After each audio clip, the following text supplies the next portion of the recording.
एक सज्जन वन के पास से निकल रहे थे तो उन्होंने देखा कि वन के सीमा के निकट एक महावत कुछ हाथियों को प्रशिक्षण दे रहे थे।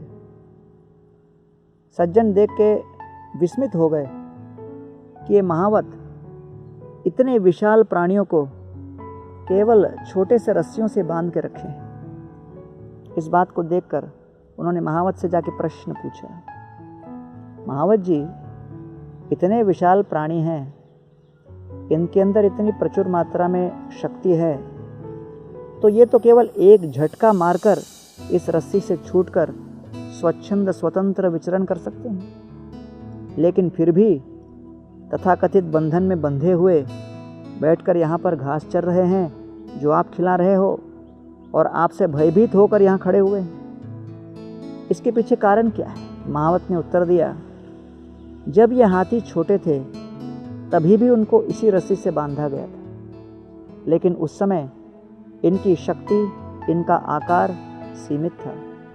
उस समय इस रस्सी से छूटकर निकलने की इनकी क्षमता नहीं थी, लेकिन समय के साथ साथ इनका आकार बढ़ता चला गया, इनकी शक्ति बढ़ती चली गई। इस बात को स्मरण नहीं कर पाए कि हमारे संपूर्ण आकार में इतना विशाल महान परिवर्तन हुआ है। इनके स्मृति में अब भी बचपन की भावना अमिट छाप छुपा हुआ है। वो क्या? हम छोटे से हैं, नन्हे से हैं, और ये रस्सी हमको बांध के रखी है। उस रस्सी को देखकर उनको बंधन ही याद आता है।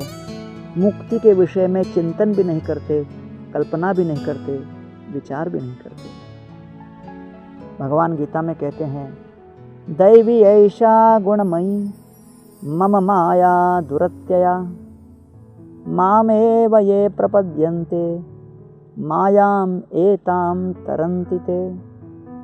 भगवान की दैवी शक्ति माया देवी इतनी शक्तिशाली है कि हम सभी को बंधन में बांध के रखी है। इस बंधन से मुक्त होना हो तो केवल उनके चरणों का जब आश्रय लेंगे, तब भगवान एक बड़ा ही आश्चर्यजनक स्फूर्ति, आध्यात्मिक शक्ति और आत्मविश्वास प्रदान करेंगे, जिससे सशक्त होकर जीव के हृदय में इस भौतिक जगत को तरने की इच्छा जागृत होती है। तब जाकर हम प्रकृति के गुणों से मुक्त होकर इन विषय भोगों के जंजाल से, श्रृंखलाओं को काटकर हम भगवान के प्रेममयी सेवा में लगने का संकल्प करने लगते हैं।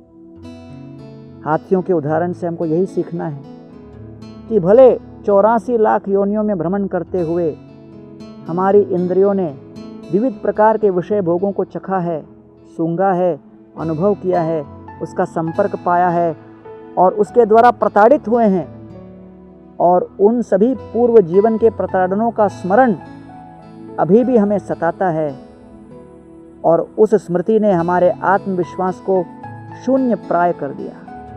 हमें चाहिए कि सत्संग में आकर एक नवीन ऊर्जा, शक्ति का संचार करें और नवीन आध्यात्मिक दिव्य आत्मविश्वास के साथ आध्यात्मिक प्रगति करने का भरपूर प्रयास करें। तब जाकर हम इस प्रकृति के रज्जुओं से, श्रृंखलाओं से, बेड़ियों से बचकर भगवान के प्रेम पाश में बंध सकते हैं।